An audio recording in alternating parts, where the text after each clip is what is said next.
Grace and peace, beloved Apostle Cheryl Richardson here with another broadcast of Shatter the Silence. And today we're going to be talking about domestic violence in terms of financial abuse. So the title of today's session is, What is Financial Abuse? I'm going to take a few minutes and tag you all so that you know that we are live. And we pray that all is well with you, and please know that we are praying for you, and we're trusting God to release all His very best for you. We know that His desire for each of us is His best, and He would not have us to live beneath our privilege. And one of the ways that we can do that, one of the ways that we can definitely live beneath our privilege, is in submitting to victimization, or being the reason that another is being victimized. And that is not the life that the Lord would have us to live. That is not fulfilling the goal that He had for us when He sacrificed His Son on the cross for us. And so we need to endeavor every day to be better, for our lives to more closely align with His standards and His expectations. And I'm going to ask you all to share. Please share. You can start a watch party.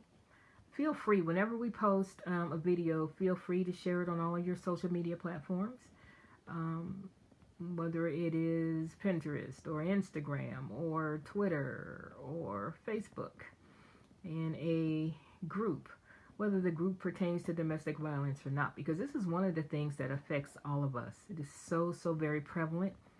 It is a global issue. It is a global problem. And I want to thank you all in advance for everyone who is signed on now and for everyone who's sharing. And I just want to challenge you, and I haven't done this but one other time, to pick 10 or 15 people out of your friends list and just tag them, because there isn't anyone who doesn't need to know this. You know what I mean? It doesn't, even if you are not currently being victimized yourself, someone that you know is either experiencing this right now or they have experienced it.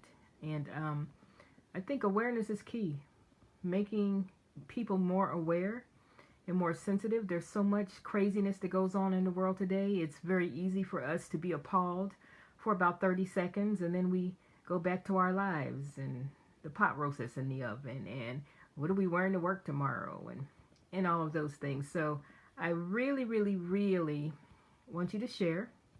We are committed, we are mantled, and we are mandated to discuss this.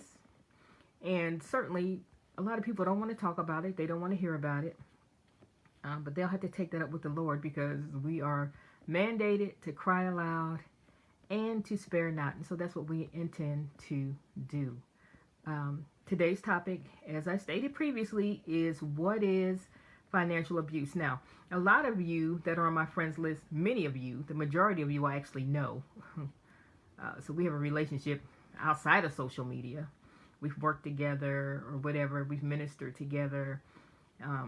So I know you and you know me. And feel free to share your thoughts, your concerns, your observations. If you want to share your story, feel free to do that. If you want to come on and have a conversation with me during this live, as long as Facebook permits it, I have no problem with that. What's important is that we become more knowledgeable. The Bible declares that the Lord said that my people are destroyed for lack of knowledge. And when you continue reading, which most people don't, they stop right there. It makes a real catchy sermon title and you can get the folk happy. But it doesn't stop there. There's a semicolon. And so that means that the thought is not complete. Okay? And the rest of it says, because you have rejected knowledge. And because you've rejected knowledge, I've rejected you from leadership. And so it's not what we don't know that places us in a path of destruction or in a situation where it could cost us our life. It's when we have access to the knowledge and we reject it, or when we've been exposed to the knowledge and we reject it, then, okay, The enemy has a legal right to do whatever he feels like doing because we've had an opportunity. God has honored his legacy and his character by making the information available to us. And sometimes we have a difficult time hearing things that we find emotionally upsetting. And I get that. But more important than what upsets us emotionally is what has a long-term impact on us as individuals, as families, in our communities, in our states, in our nations, and even globally. So domestic violence is a horrible, horrible problem worldwide. And according to the United Nations, they released a report in 2017, and they stated that the most dangerous place for a woman worldwide is in her own home.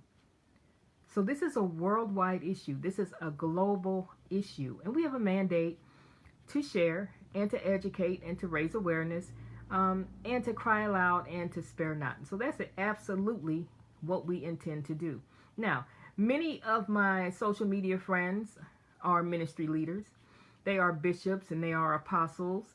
They are prophets. They are evangelists and teachers and pastors. And I challenge you to do something about this. I challenge you to address it across the pulpit on a Sunday morning when everyone's there, not on Tuesday night when 10 people show up. I challenge you to address it.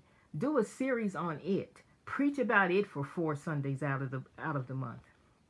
Because someone in your congregation is either struggling with the trauma of having experienced this or they're going through it right now. Okay? And we should be weary of having funerals for people whose lives were cut short, because them being murdered by an abusive partner, whether the abuser was male or female, was not God's plan for their life. It was not. It was not. It's not his plan. His plan was discarded at some point. His plan was minimized. It was not the most important thing. And it starts in the church. And so when people say, well, what is happening in the world? What is the world is this running amok and things are out of control? It's because of the condition of the church. It's because of the condition of the church. Okay, now that's not something that anybody's going to want to hear, but I have to say it anyway. It's due to the condition of the church. We are to be salt and we are to be light. And so our authority in the earth, our ability to deal with things is greatly diminished when we compromise in the realm of the spirit. When we compromise in the realm of the spirit, it undermines our authority in the earth, in the natural. Amen. So I have shared with a bunch of you. Hello to everyone who has come on. Hey, Dar. Hey, Rock Howard. Charmaine, thank you for tuning in. Hey, Latrell. Love you guys. Hey, Apostle Deshaun. Listen, I want you all to share. Okay, this is important because domestic violence has reached epidemic proportions, and even within the church. So the rate of it, the frequency of it is greater within the church than outside of the church. So those of us who are ministry leaders, what is our response to that? When have we addressed it? When has it been addressed? When? That is the issue. That is the problem. That is the challenge. Okay? So we're going to talk about financial abuse. And feel free. I want you to chime in.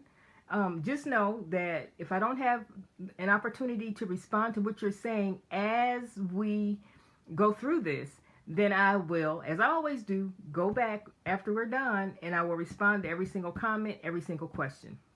But many of you are ministry leaders. Many of you are mental health professionals. We've worked together in different settings with different populations. We've been in restraints together. We even got cussed out together and everything else. So we know each other. So feel free to share your perspective. Hey, Ree, feel free to share your perspective, your comments, your questions. All right. So what is financial abuse? If you think you know what it is, throw it up there. Feel free to throw it up there. What is financial abuse? It's important for us to know that it occurs in 99% of domestic violence cases. In 99% of domestic violence cases, there is some form of financial abuse being perpetrated, okay? It's a common coercive of control tactic that abusers use to gain control of their victim and to retain control of their victim. So if they feel like they don't have control early on, they will set this in motion. And if they have it, they will intensify it often to maintain that control, to retain control of the victim, to retain control of the victim's ability to be autonomous, to make decisions, and ultimately to leave, right?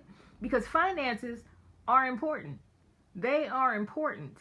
You need finances to function successfully in this world. You can't have a roof over your head. You cannot eat. Okay?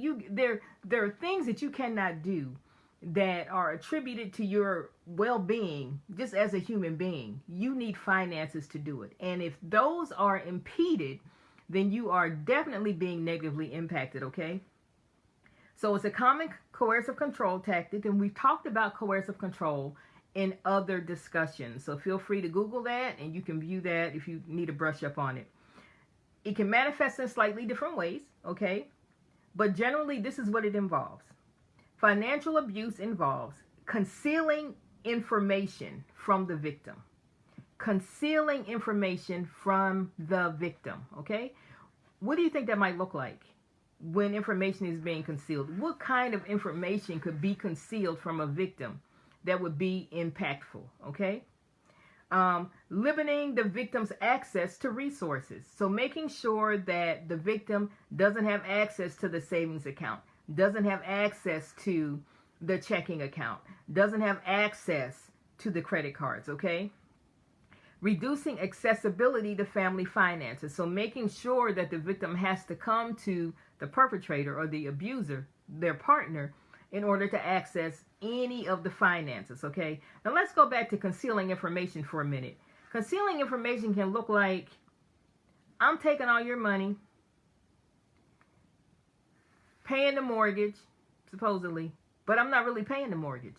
And I'm not telling you I'm not paying the mortgage either. Now, you might be pitching in to help pay the mortgage or pay the rent, but that's not what I'm doing with the money. And I'm not telling you that we are in dire financial straits because I've not been doing it. And I'm concealing the notices that we're getting from the bank. I've got them diverted to another P.O. box or some other address. So you're continually giving me money, or you are expecting that I'm paying the rent or the mortgage, and I'm not doing that. You expect that I'm paying the electric bill. You expect that I'm paying the water bill, but I'm not. And I'm not telling you that. And I'm diverting the notices that come from these institutions so that you are not aware. So it's very, very possible. It's very, very possible that you're getting an eviction notice and don't even know it.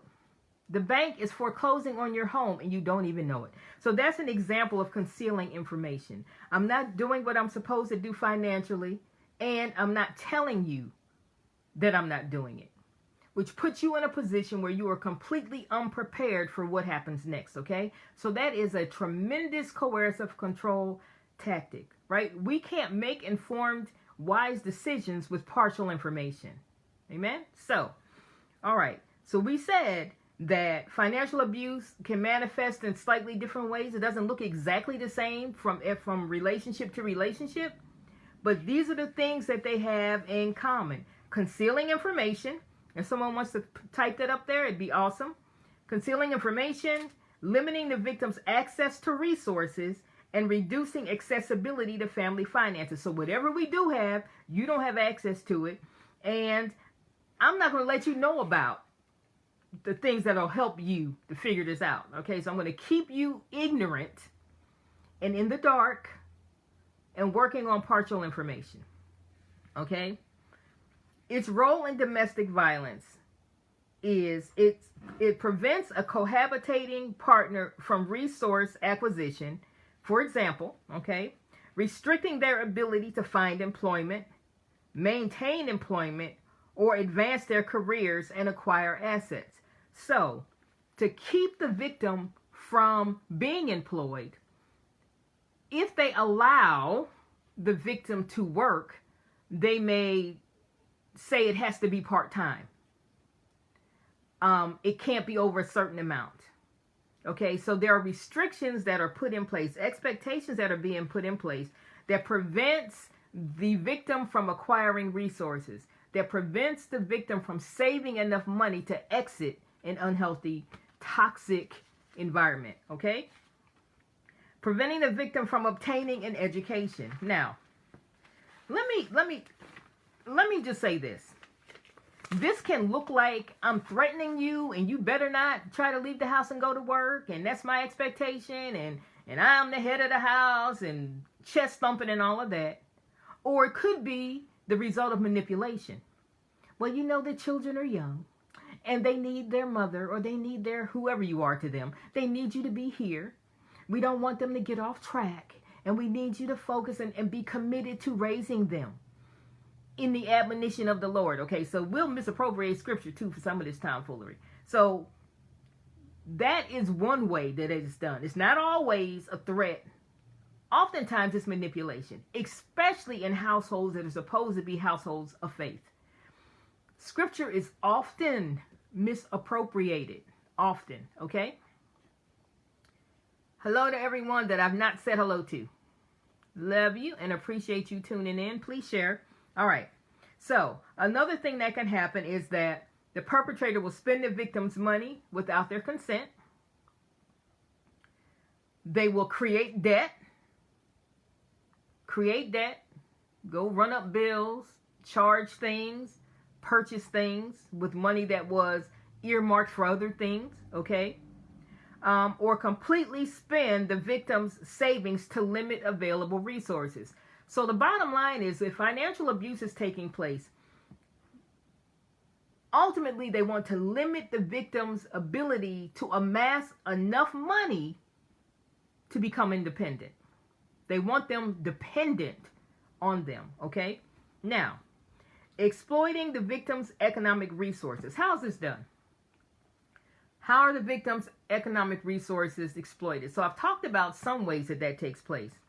But withholding money at will, I'm not giving you any money just because I'm in a position to keep you from having it. You're not on the bank account. You're not on the savings account. You're not on the credit card account. The way I have these accounts set up, you can't even call in and find out what's going on the account, because I'm the primary person and I'm the only person that I've given them permission to talk to. So if you even call, it can be something as simple as car insurance. That's an excellent example.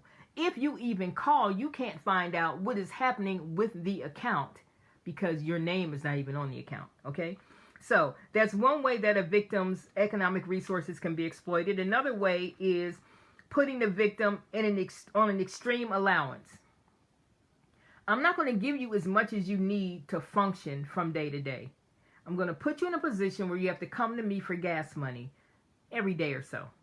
I'm going to put you in a position where you have to come to me for lunch money every day or so. I'm not going to ever give you enough for you to be comfortable that your needs are met. And then from an emotional standpoint, now I've got you on edge. I've got you going from paycheck to paycheck, and you don't even have access to the entire paycheck, okay? Another way is forcing the victim to beg for money, all right? Even if it's their own money. So this goes back to a victim may be working, a victim may have an inheritance, a victim, may have their own money, and they don't have any control over their own money, all right? They're not on the account that the money is deposited in, or they are threatened with physical violence or abused emotionally if they access the money. So they don't have a right to their own money, even if they are working for it, okay?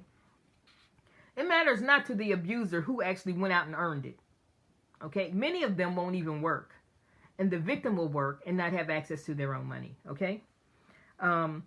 And again, that can be because, you are threatened with physical violence, you are threatened with sexual violence, you are threatened with being humiliated or embarrassed in front of people, your children are threatened, your pets are threatened, your family, your friends, your loved ones are threatened if you don't comply, okay?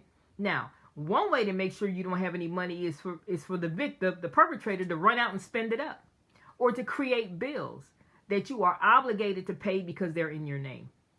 You're obligated. If you don't pay the electricity, right? If you don't pay it, you're going to be in the dark too. If you don't pay the water bill, you're going to be without water as well. Your children will be without water as well. So a lot of it is manipulation, and a huge part of it is psychological abuse, which we've talked about in recent weeks. But today we're going to focus on financial abuse. It's a common underpinning of domestic violence riddled relationships. It's common because it's effective. It's impactful. From a practical standpoint, you can have a safety plan, right? You can have all the support in the world. But if you can't get a moving truck, if you can't get back and forth to work because there's only one car and the perpetrator has dibs on it, you have a difficult time extricating yourself from a very unhealthy, toxic situation because the means to do it are not there. Okay? So from a practical standpoint, and for those of us who are spiritual and deep and mystical, people need practical help. You know, our prayers, that's amazing. That's amazing. But we've got to put hands and feet to that faith. And the Bible declares that faith without works is dead. So we've got to be able to help people in a practical sense.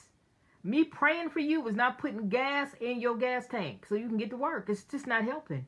It's just not. Okay? So we need to change what we're praying about. Lord, help me to have something to help somebody else with. Why don't we pray that? Okay? It's fine that we pray for people, but what are we doing from a practical standpoint? And why are we okay with just being able to say, okay, well, I'm praying? What are we willing to do? And what are we willing to sacrifice? Because a person in a financially abusive situation does not have the means to exit. Even if emotionally they are ready, they are fed up, they are concerned about the safety of their children. From a practical standpoint, if they flee the residence and get into a car and the gas tank is empty, where are they going? They're not going anywhere. And bad matters will become worse. Okay? So we've got to be able to help from a practical standpoint. All right. So it's very common. And I said when we first started that there's a very, very high percentage, okay? Over 90%, okay? Something like 97% of domestic violence situations have financial abuse as underpinnings, okay? It's a pivotal foundation in a toxic relationship. Because again, if you don't have the resources to exit, it doesn't matter how you feel. It doesn't matter that you have reached that place from an emotional standpoint that you're ready to go. You can't go because you don't have the means to go. Okay? All right. We're still talking about financial abuse and how it relates to domestic violence. Physical force or violence or the threat of physical force and violence is often used to get money from the victim. So the threat of violence or actually harming the victim physically is often used, okay, in order to get their money. Forcing sexual activity in order to release the money. What do I mean by that? I mean that if you don't do this, I'm not giving you anything. If you want gas money so you can get to work, then you got to do X, Y, and Z. Okay? And this is even within marriages. We're not just talking boyfriend, girlfriend, even within marriages. If you don't do this many times a week, all right, you will not have money to go to work. You will not. And no, I'm not working. And yes, it is your money, but I just told you, okay, what I want in exchange for you to have access to your own money that you earn, that I have total control over, okay? That's what financial abuse can look like. So, physical force or violence or the threat of physical force and violence, forcing sexual activity in order to get your own money released, okay? Controlling access to transportation or communication. So, controlling access to your cell phone. Controlling access to the vehicle, okay? Monitoring the odometer, calculating how many minutes it should take you to get from point A to point B, and giving you only enough gas to get from work to home, or wherever they feel it matters if you're able to access or not. So having control over your ability to communicate with others, and having control over your mobility, okay? Impeding your mobility. Monitoring and controlling your mobility, which is also a form of stalking, okay? Hello to everyone that I've not had a chance to say hello to. Hey, Apostle Marquita, Misty, blessings to you. Hey, Dexter. Hello, hello. Hey, Vic. I need to talk to you. I have to give you a call. All right. So, hey, OC, happy anniversary. Happy 41st. All right. Now, threatening eviction from the residence. Especially if they know that the victim doesn't have financial means. So putting the victim out, with or without children. Putting the victim out and saying, you're not taking the children because you don't have any way to take care of them after I put you out, right?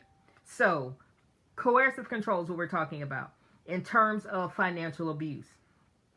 Exploiting the fact that the victim has limited or no resources. Now, the victim has limited or no resources because the victim's been threatened, okay, or actually physically aggressed against and told that they will not work over so many hours. Or they've been manipulated, and if we're talking about someone who's supposed to be within the church, but the church is not in them, okay, then scripture is misappropriated to justify, all right, to guilt and to shame the victim into not going to work, but staying home with the children. Or just staying home because that's what they should do. Because they should submit to their partner's wishes, okay? Misappropriated scripture. Exploiting the fact that the victim has limited or no resources. So the perpetrator knows that the victim doesn't have resources because they don't allow the victim to have resources. And they exploit that fact. So now the physical, the emotional abuse, the psychological abuse often is ratcheted up because they know you're in a position that you cannot easily exit because you don't have the resources to do it, okay? Destroying or taking resources. So destroying property. So maybe there are things that you've worked hard for, or maybe there are things that have been in your family for generations and they know that it matters to you. So they destroy these things, knowing that either you cannot replace them because of their sentimental value, which has an emotional and psychological impact from a traumatic standpoint, or because they know that whatever resources you have, you will have to use to replace whatever they've destroyed, thereby keeping your resources depleted, okay? Does that make sense? All right. Destruction of property. Blaming the victim for financial shortages within the residence. And this is even if they are gambling, drinking, drugging. It's still the victim's fault that there isn't money. Okay? Money for medical expenses are often diverted. Even if it's for children, it's diverted. All right? And so money for the mortgage, money for the rent. And if you go back to what I said originally, in terms of concealing information, that's one of the hallmarks of financial abuse, is concealing information from the victim so that they don't even know how much control they don't have. They know that they're not being treated nicely. They know that things are being limited, but they don't know how bad it is. Okay? And again, one example that I gave, and I know people who have experienced this, where the house goes into foreclosure and the partner had no idea that the mortgage was not being paid. No idea that the mortgage was not being paid. The notices mysteriously don't come to the house. The notice mysteriously doesn't come to the P.O. box that they are supposed to be using as a family. So the mail is being diverted and the bills are not being paid and the victim has no idea. And they may very well be going to work every day and putting their money into an account in which the mortgage and the rent is supposed to be paid. And this is a common occurrence, okay? And it is clearly a betrayal of trust when that happens, okay? Now, how can it have a negative impact on employment? What is the relationship? What do you think the relationship is between financial abuse and employment? If you think you know, throw it up there. Hey V, if you think you know what it is, throw it up there, okay? Okay. Okay, yeah, asking the hard questions. Asking the hard questions is important, but you have to keep in mind that if this is a bona fide abuser, they're not going to give you a truthful answer. So you've got to be prepared, right, to check with the mortgage company yourself and see if it's being paid. Check with the landlord yourself and see if it's being paid, okay? Check and see. You cannot depend on the person that's abusing you. Why would they tell you the truth? They're not going to tell you the truth. Yes, I'm diverting the mortgage money. They're not going to tell you that. They want you under their control. And a lot of that has to be that you're ignorant of the actual state of things, okay? So you have to ask the hard questions. And the first hard question needs to be asked to ourselves, right? Am I being responsible for my own future? Hey, Rosalind, am I being responsible? Am I being accountable? Or am I just kind of going along with what this other person is saying? You may think you have an amazing relationship. You may think you have an amazing marriage. You still better check and make sure that everything is what it's supposed to be. There's nothing wrong with that. And if someone's not doing anything wrong, they shouldn't mind you checking. They ought to be able to give you some evidence that everything is okay. What is the state of the union at this address? Okay, that's being accountable. We've got to come out of this fairy dust sprinkling, deep and mystical mindset where we just submit and go deaf and dumb and have no idea what's going on. We have no idea of what's going on. Okay, all right. So, what does it look like? What impact does financial abuse? How can it manifest in terms of? Okay, good. Right. I totally agree with that, Sherman. Asking yourself the hard question, because asking them is an exercise in futility. Okay, but you got to ask yourself, how did I even get here? How did I get to a place where I have no idea what's going on with the finances? How did I get into a position where I'm now being oppressed into releasing my paycheck and being told what I'm doing with my own paycheck, and I'm going out to work, and they may not even be working? How did I get here? Okay, all hard questions, all that need to be asked. Okay, all right. What do you think it looks like when it comes to employment? How can a perpetrator, an abusive person, an abusive partner in an intimate relationship, how can they impact employment from a financially abusive perspective? Okay? Whatever your thoughts are, feel free to share them. Okay? We're going to talk about it. So, one thing would be excessive phone calls. If your job has a rule where you can't receive personal phone calls unless it's an emergency, right? I know I've worked in facilities and I've run facilities where staff weren't allowed to have their phones on them. Okay, that calls had to go through the office because you had to have eyes on your patients at all times, and you could not be distracted by texting and things like that. If you're getting excessive phone calls through the company switchboard, if you're getting excessive phone calls through your personal cell phone, and it's distracting you from work, okay, or it's violating workplace policy, they are jeopardizing your employment, okay? So it's a coercive control tactic. It's a form of stalking, okay? It's a form of stalking, and it's very intrusive, and it violates an agreement that you made with your employer when you came to work. I can't think of any place where they say it's okay for you to be on the phone whenever you want to be on the phone, because they're paying you to do whatever they're paying you to do. They're not paying you to be on the phone. They're not paying you to be on the phone. Even if it's an amazingly warm and loving conversation, that's not what they're paying you to do. Okay? And so most places of employment would have a problem. Hey, Jason, would have a problem with you being on the phone excessively, whether it's the phone at work because it came through the switchboard or on your own personal phone. Okay? And certainly if after these phone calls you are upset or more distracted, not focused on work, all right, that impacts their productivity. It impacts whatever product it is they're supposed to be producing. It slows everything down. And if you're part of a team, it impacts the team.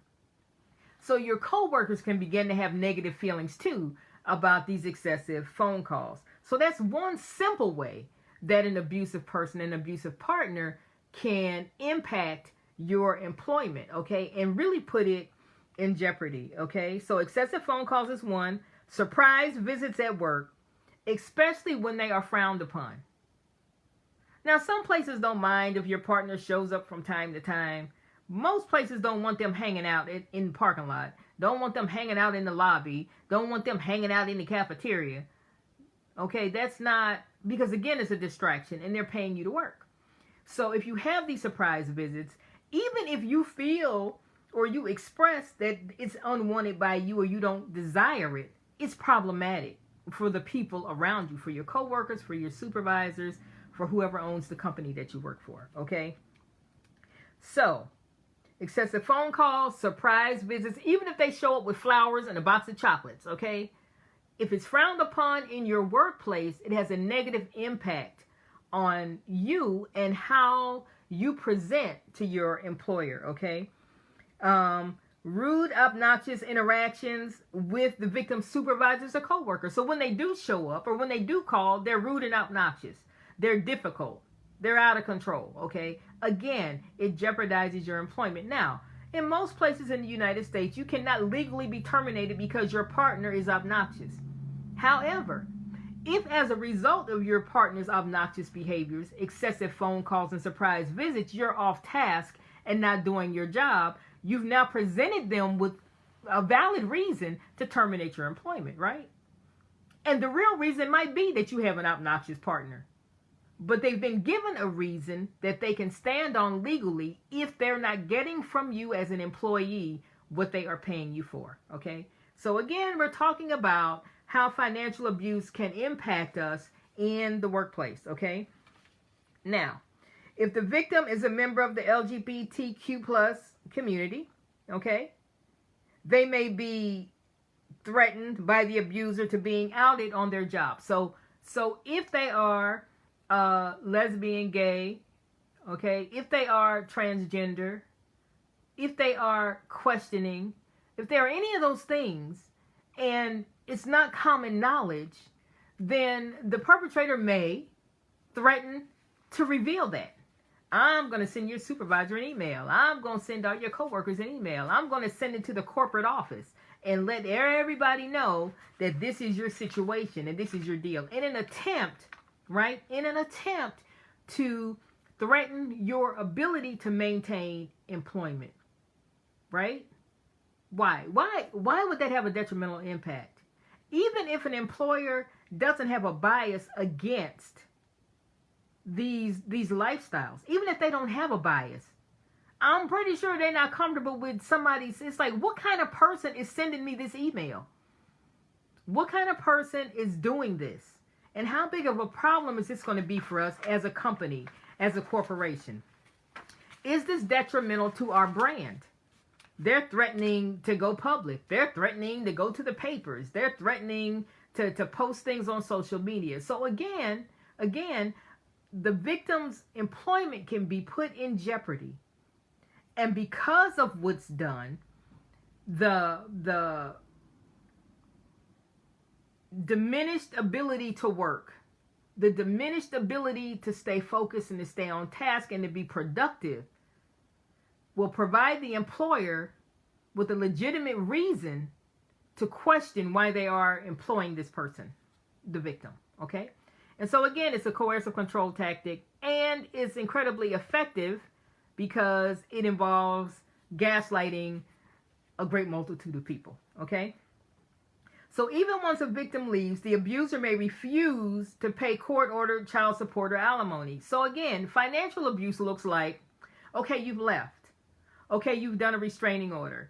Okay, the court has ordered that I pay you alimony because now we're divorced, or that I pay child support because we have children together, but I'm not going to pay it. I'm not going to pay it, and I don't care about going to jail. I'm not going to pay it, okay? And you still are now in a financial bind because I'm not paying it. So being involved in an abusive situation can absolutely have long-term effects on the victim's ability to restabilize and regain some sense of autonomy and dignity and self-respect, okay? So this is not something that once you come out of it, you just kind of bounce through it and shake it off. It's a process.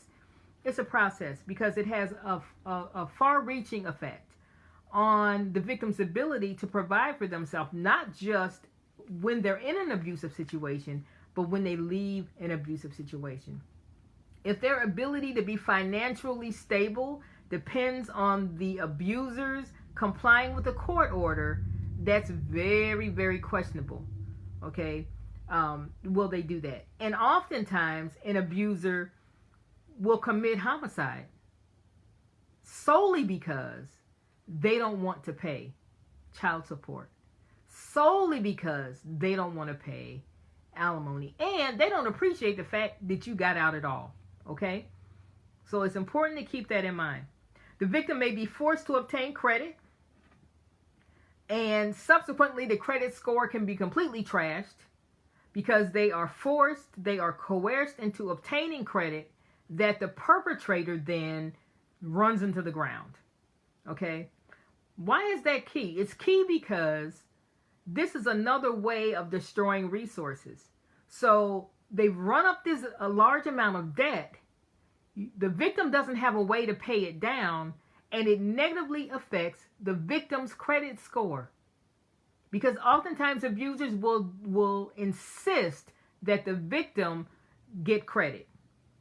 It's not unusual for the victim to have decent credit, right? It's one of the reasons that they're attracted to you. You can buy stuff, and I can make you buy stuff. And it can go against your credit. It has nothing at all to do with me. So even if you leave me, they're still not looking for me to pay this bill. This is in your name. All right? And so for many victims, once they even exit, they are still saddled with these bills that were run up by the abusive partner. Okay? I saw an article that was published in HuffPost back in 2014, and it was talking about 6 signs of financial abuse and what you can do about it. So we're going to talk about those. Hey, Lori, we are going to talk about those. All right.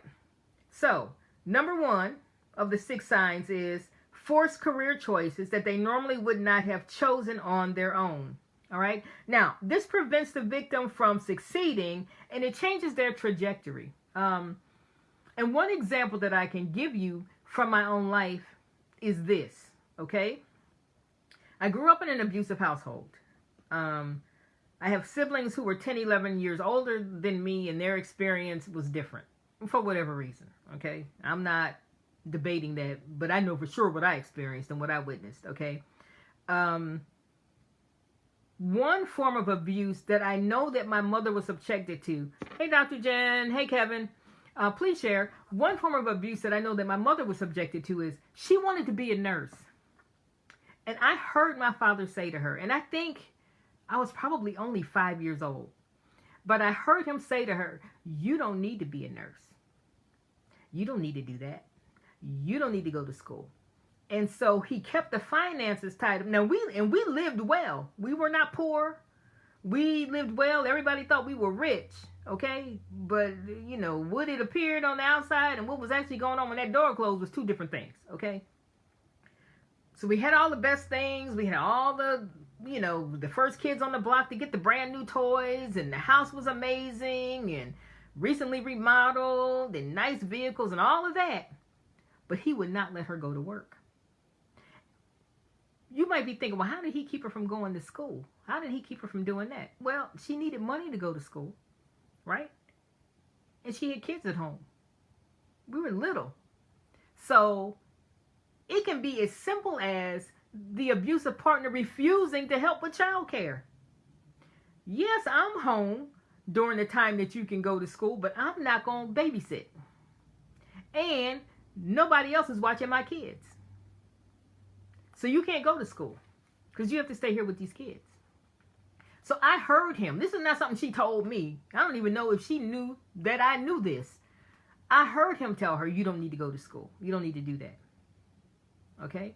And so for several years, she was just like stuck. She was stuck. And then she went out and she got a job as a mental health tech.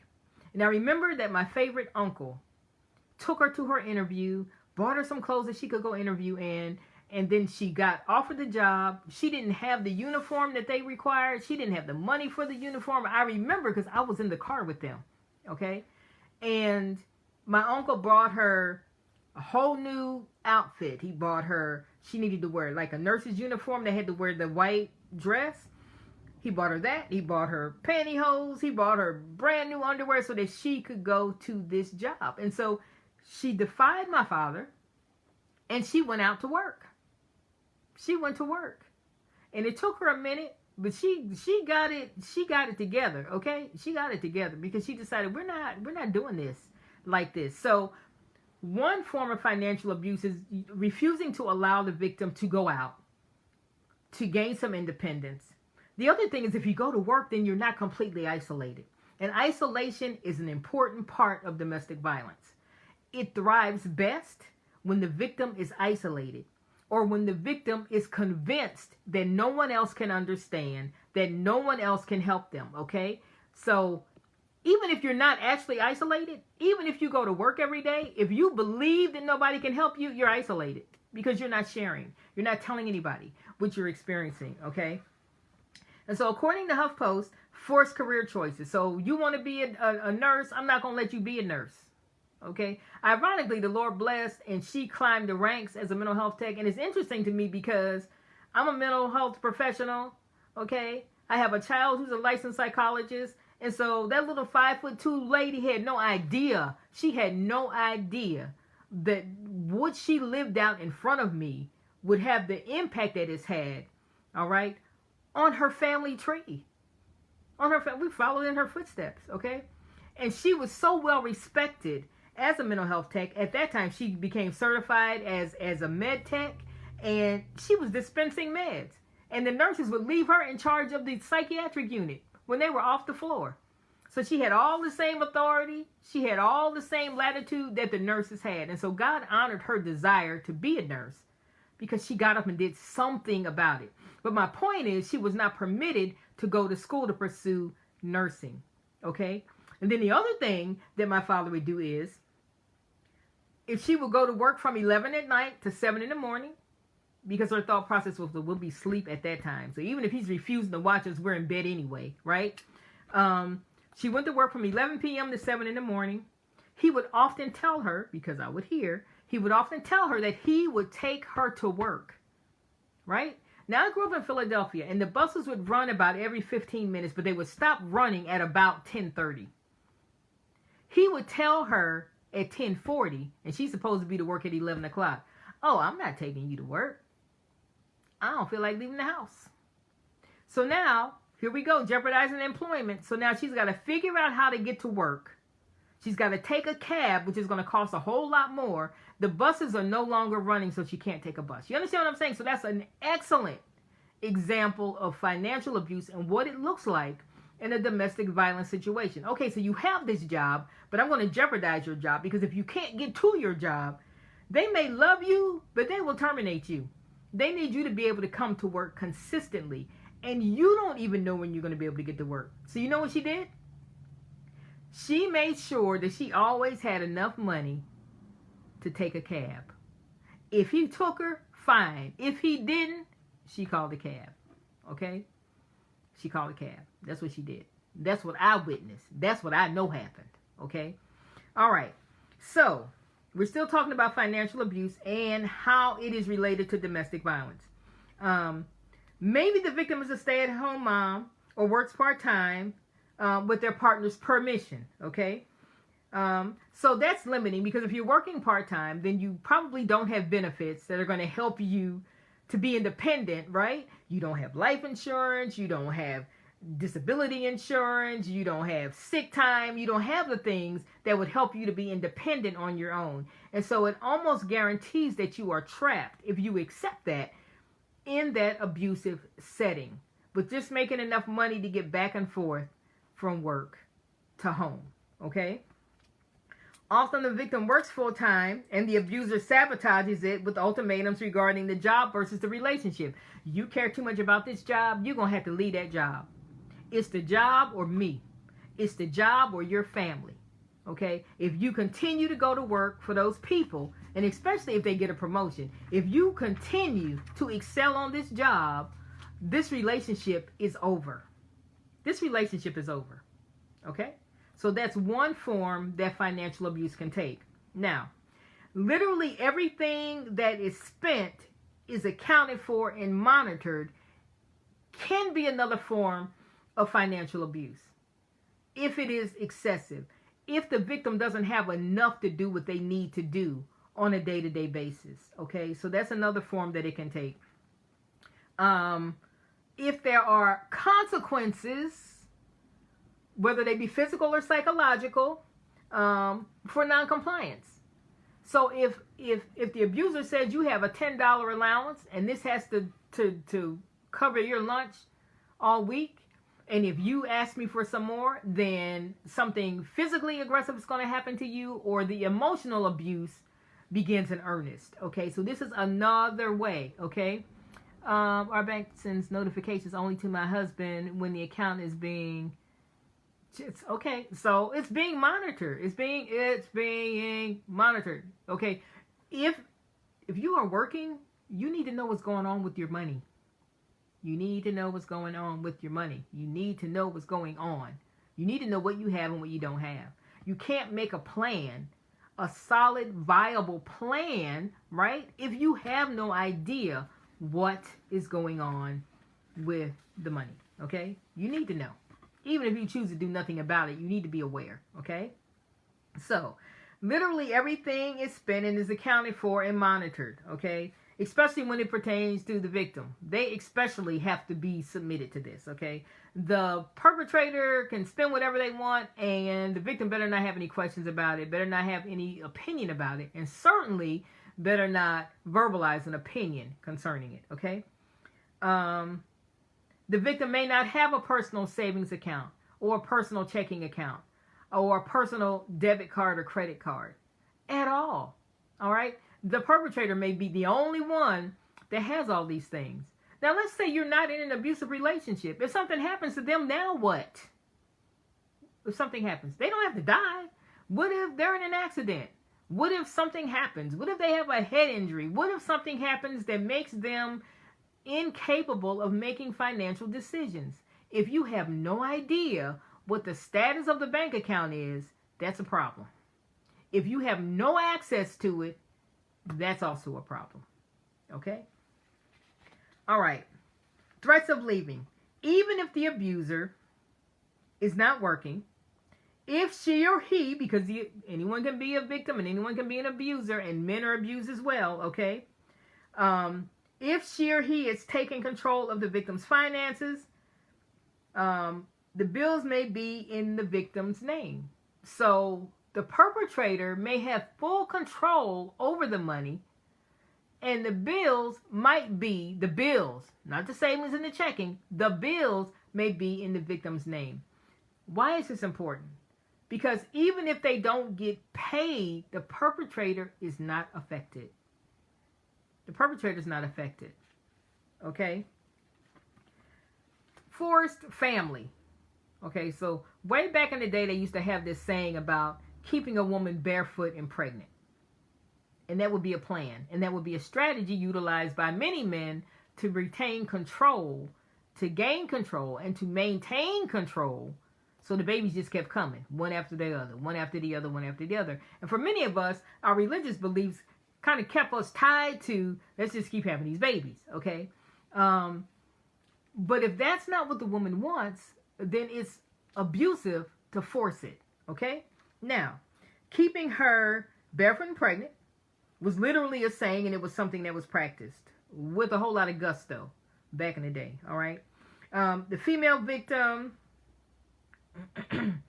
is kept pregnant, ensuring that she will have difficulty returning to work, okay? The cost of child care alone is problematic. But if you continually have a baby in the house, a lap baby as they used to say, or baby in diapers, or a toddler, okay, if you are constantly having a baby, we're talking about if a woman is pregnant, it may not be an easy pregnancy, okay? It is very challenging on the body, all right, to carry a child 9 months. So, and that's without complications. But if you have complications, then it's further complicated, okay? And you're more dependent now on the perpetrator, okay? So, continually having babies, and you don't have any control over the finances, and you can't even afford to go to work because the child care for one child is astronomical. And so, in many cases, you have all these children. If you are permitted to go to work, you can only work part-time, right? And the child care is off the chain. You can't afford the child care, so you're essentially in bondage. You're going to work to pay the daycare center. You're going to work to pay the babysitter. The only upside is you're not in total and complete isolation. But you don't have the financial wherewithal to do anything about your abusive situation, okay? So that's another way that we can look at that, okay? What can you do about it? What are your options? This sounds like all bad news, right? And it is bad news. But you've got to be willing. You have to understand that it's a marathon. It's not a sprint getting out if you are being subjected to financial abuse. But you want to, over time, position yourself to have more autonomy, okay? Which doesn't mean that you ask permission to open a savings account. That's not how that works. If they wanted you to have one, you'd have one already, okay? So, seriously consider leaving. At least consider it. Consider it, okay? Consider it. Develop a safety plan. Develop a plan about how you're going to amass some type of savings, some kind of nest egg, even if you don't keep it yourself, okay? If you have a friend or if you have someone that won't mess with it, all right? If you ask them, can you put this in your, I've done that for people. One person in particular, I had, you can have a checking account and you have the savings aspect to that same account. The savings account wasn't even my money. The savings account was their money. They would give me the money and I would put it in that part of the savings. That was not my money, even though it was in a savings account that had my name on it.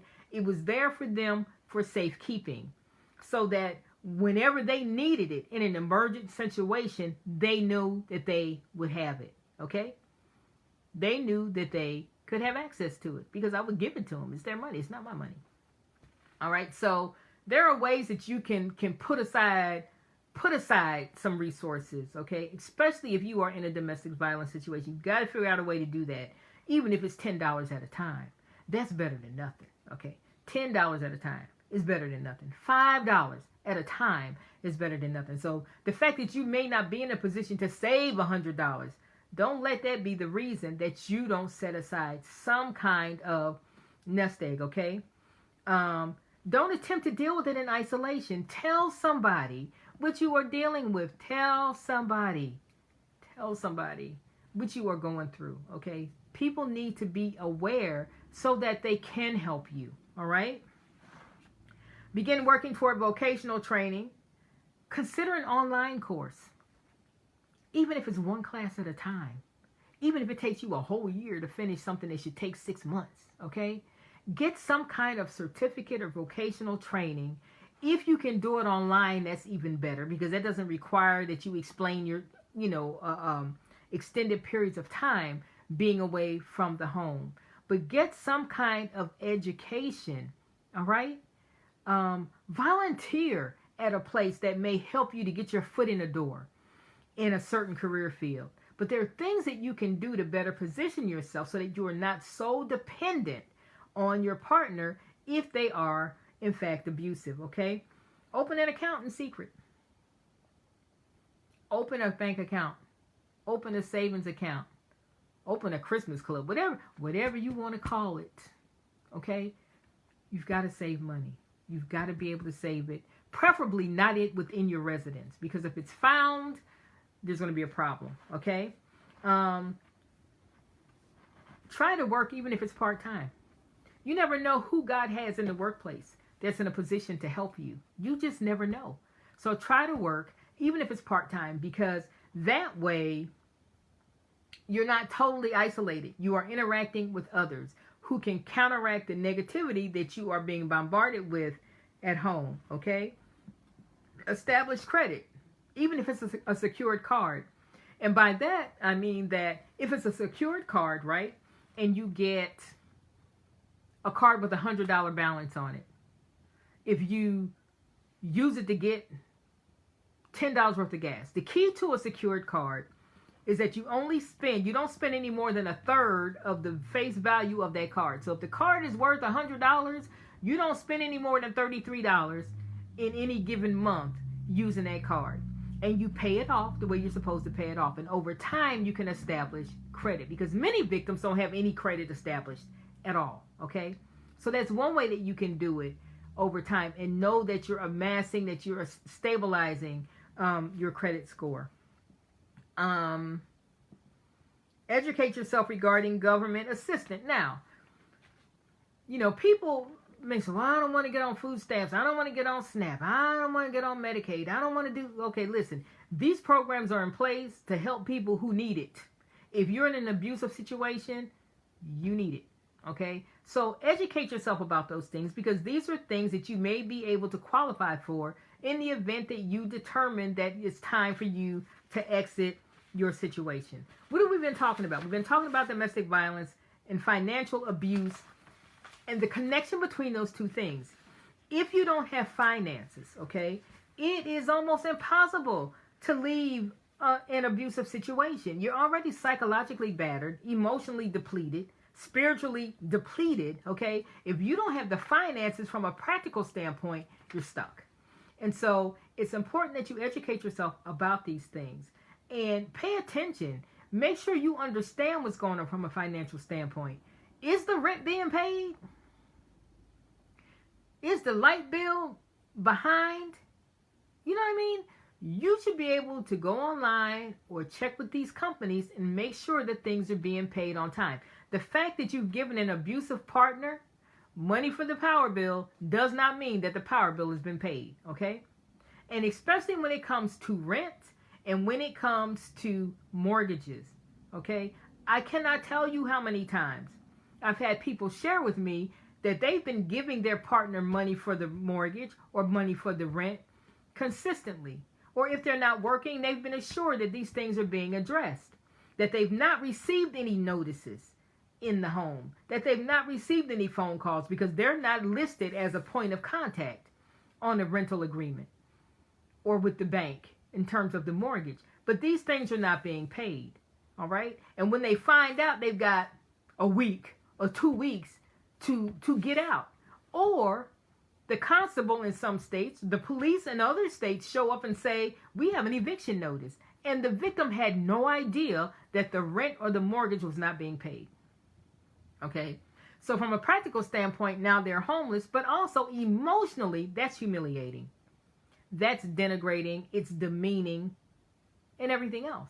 Okay? So we've got to be more actively involved in what's going on in our lives and not be so prone to just believing and assuming that people are doing what they're supposed to do.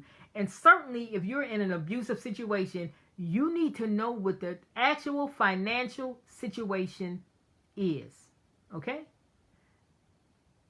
And I'm going to drop a hint. You're not going to find out by asking the abuser. They're not going to tell you the truth. They will probably turn the fact that you even asked them into a reason to become physically aggressive or verbally aggressive, okay? So asking them is not the answer. It's not a thing, okay? Do your due diligence. Is the mortgage being paid? Is it behind? Is it? And if it is, I can tell you right now, confronting them about it is not the answer either, because that's just going to be a whole nother mess. It's going to be a whole nother mess. You need to take responsibility for ensuring that you are aware of what the actual circumstances are under which you exist. Not the ones that you've been told, not the ones that you'd like to believe, but what is the actual state of affairs, okay? As Charmaine said, ask yourself the hard questions. Ask yourself the hard questions. There is no harm in spot checking periodically to make sure everything is what it appears to be. All right? And if a person doesn't have anything to hide, they shouldn't have any problem with that. Okay? And I don't know about you, but at this point in my journey, they would just have to have a problem, because I'm sure asking. I'm checking. Okay? That's what I'm going to do. Amen? This is Apostle Cheryl Richardson. We have come to you. I've been saying that it's been 20 times for the past, I don't know how many weeks. And when I looked at my calendar, we started this back in April. Rock Howard, if you're still on here, we started this back in April. I had no idea we started that far back.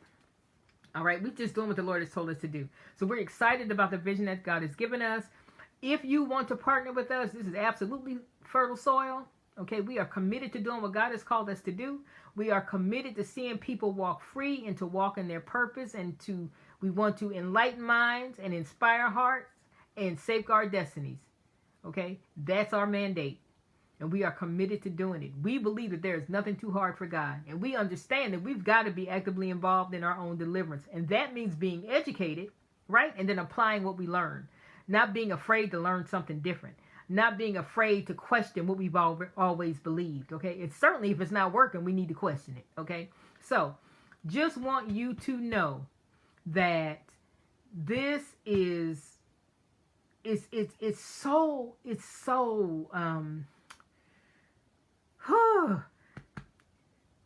we carry this all the time. We carry it all the time. We are praying and interceding and warring all the time. Okay? There are things that I could share with you that I've experienced personally, and you'd be like, what? You did what? What happened to you?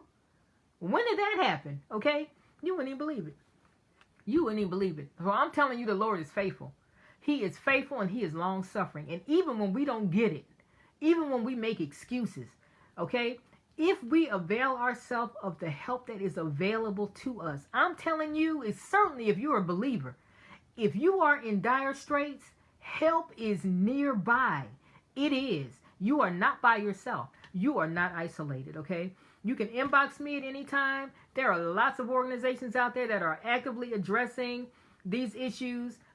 These issues are a terrible issue even within the church. As I said in the beginning, there's a greater frequency of domestic violence within the church than outside of the church, okay?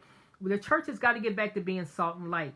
That means we've got to address this stuff as it exists in our congregations, across racial lines, across denominational lines. Nobody can point. The Church of God in Christ can't point fingers at the Catholics. The Catholics can't point fingers, okay, at the Apostolic. Church of Christ can't point fingers. We all have a problem here. We have an issue here. And it's a tremendous problem in the church. And this should not be. So, we are mandated and we are mantled to challenge it, to provoke. If I'm getting on your nerves, awesome. Okay, I want to aggravate you so bad that you do something about this. Do something about it. Pay attention to the people that you are connected to. Okay, we should be tired of going to funerals and memorial services and hashtags and being upset for about 5 minutes and then going back to our pot roast or whatever it is we're doing. So we've got to be more concerned about what's going on with one another. All right, we've got to be committed to crying aloud and sparing not, and not only holding others accountable, but holding ourselves accountable. Okay? Charmaine, yes. I was dumbfounded. When the Lord first brought this to me. I said, what? How is that? How? But when you think about how many people do you know that have made the headlines, who become a hashtag, that were spiritual people, that were good people, that were outgoing and lit up a room and everybody loved them and nobody had anything negative to say about them. And they're on social media and they're posting these happy pictures with their spouses and, oh, this is my angel, and oh, this is God's son and He loves me for me. And then weeks later, they've killed them. How is that happening? How is that happening? That's what gets me. That should not be. So we're not talking about, and no one deserves to be abused and murdered and mistreated. But how is this happening to God's elect? How is this happening within the church of God? How is it that we as apostles, prophets, evangelists, teachers, Sunday school teachers, deacons, deaconess, how is it that we don't have the discernment to know that someone who's sitting next to us in our place of worship, that their life is literally in danger? Do we really believe that God is telling us that we're going to get a new car, we're going to get that promotion on our job, and he's not concerned about telling us that our brother or sister in Christ is in danger? That's not his character. So we are falling short, and we have got to do better. We have got to do better. We have to do better. We have to do better. We have to stop hiding behind tradition. We have to stop hiding behind it's not my business. We have to stop being so focused on our own struggles and our own challenges that we are oblivious to the hell that people around us are experiencing on a day-to-day basis. Some people are afraid to even go home. What is happening after the benediction in our places of worship? What is happening after the benediction? That's the question I want to leave you with. What is happening after the benediction? Many clergy leaders are guilty of not addressing this. They don't address it, okay? And those that I know are in clergy, those that I know have a following, I tag them all the time. Because honestly, my goal is to leave folk without an excuse. We have to answer to God one day, all right? When he asks, what have you done about this? What is your answer going to be? Oh, I didn't do nothing about it. Well, did you even share the Facebook Live? Well, no. Did you talk to anybody that you thought might be going through this? Well, no. Did you avail yourself of any additional information? No. Did you address it across your pulpit at all? Well, no. Well, yes, I did one time in October because it's Domestic Violence Awareness Month. It's not enough. People are dying. We've got to do better. We all have got to do better. We all have got to do better. I carry this all the time, and I'm constantly asking God, what else can I do? What else can I do? Who do I need to reach out to? Who can I talk to? Okay? Who needs to hear this? And so we pray from week to week. We don't have a template of things that we're going to talk about over the course of the year. That's not, no. When we have a topic, the Lord directed me to talk about financial abuse today. He directed me to talk about psychological abuse the other week. He directed me to talk about coercive control. He directed me to talk about elder abuse. And so I'm trusting him that when these topics come up, that the people who need access to this information, the ones who are seeking answers, will somehow, this is why I ask you all to share, will somehow get a hold to it so that they understand what they're experiencing and what their options are. And most importantly, that they are not alone. That is the biggest lie that the enemy will ever tell you, that no one understands, that you should be ashamed, that you should be embarrassed. Listen, anyone can be a victim, and anyone can be an abuser. Anyone. No exceptions. It doesn't matter how educated, it doesn't matter how amazing their parents were, how loving and supportive their parents were. It doesn't matter if they were dropped on their head at birth. Anyone, any complexion, any faith, any economical status can be a victim. And anyone can be an abuser. Back in 2017, a transplant surgeon, an African-American female, was murdered by her husband. And everybody thought that everything was amazing. He was a financial planner, so he was educated. You know, he was successful. He was semi-retired. She's an up-and-coming transplant surgeon. She was responsible for 40 different programs at the hospital that she worked at in Houston. He killed her. She was a surgeon.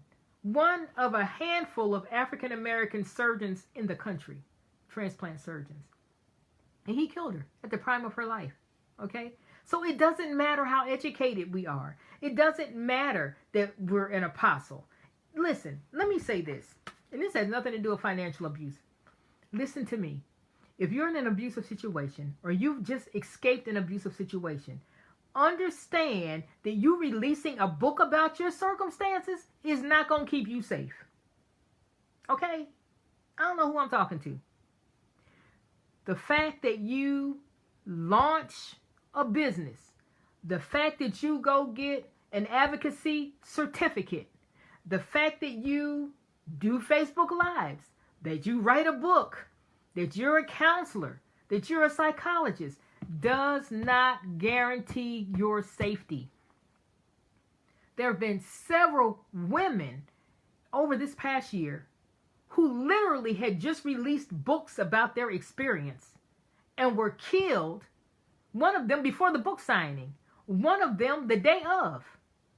Okay, so there's no safety in this telling your story. Understand that.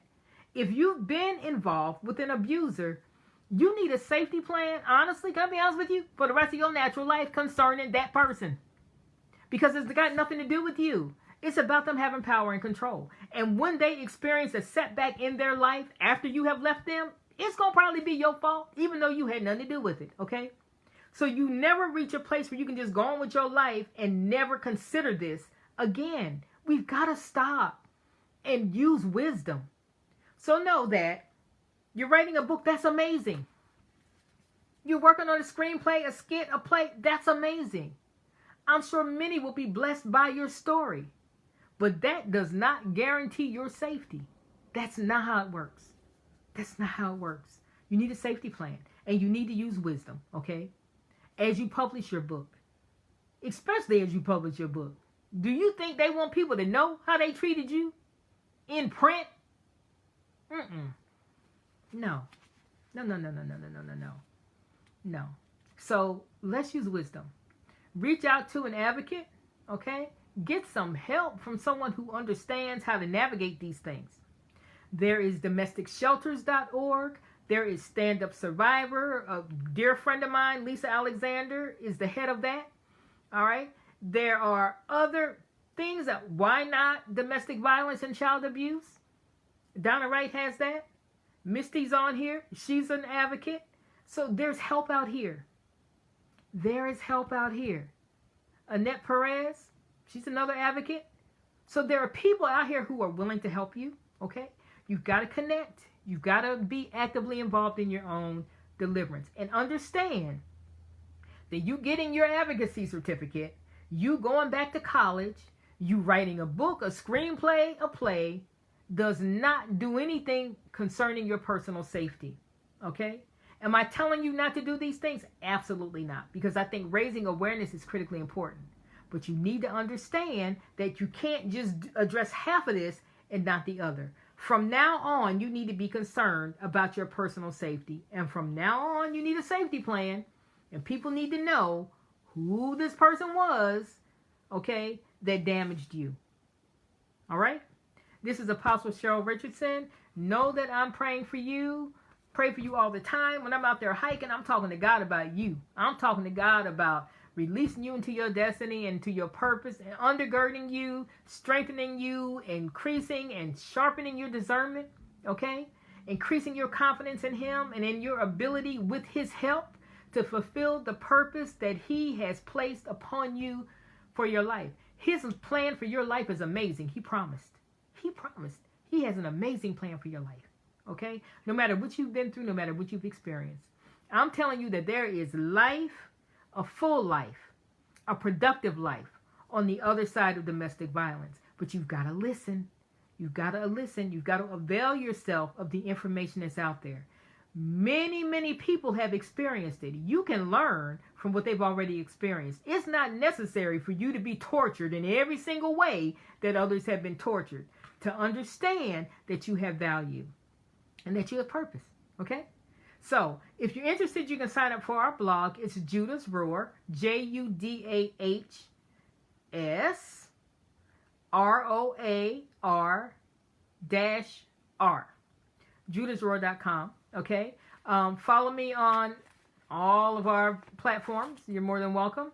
We have a closed faith-based group that focuses on domestic violence. It's called Dominion Over Domestic Violence. Okay? We keep it small intentionally. We're very prayerful about who we let in there because we are committed to it being a safe place for survivors, for victims to share. And we especially invite ministry leaders and people who are professionals because, you know, nobody's immune. And so you can join because you want to offer assistance and support. And you may find after you join, as some have found, wait, I need some support myself. I thought I had addressed this, but there's some aspects of this that I've not addressed or I've not considered. And that's okay too. All right? So you're welcome to join us in Dominion Over Domestic Violence. You are welcome to subscribe to Judah's Roar. I'll put all that information up when we finish here. And like I said, know that we're praying for you. This is Apostle Cheryl L. Richardson, and we will be back next week with another broadcast. The topic will be announced as soon as the Lord tells me what it is. I'll let you know. Amen. Blessings to you.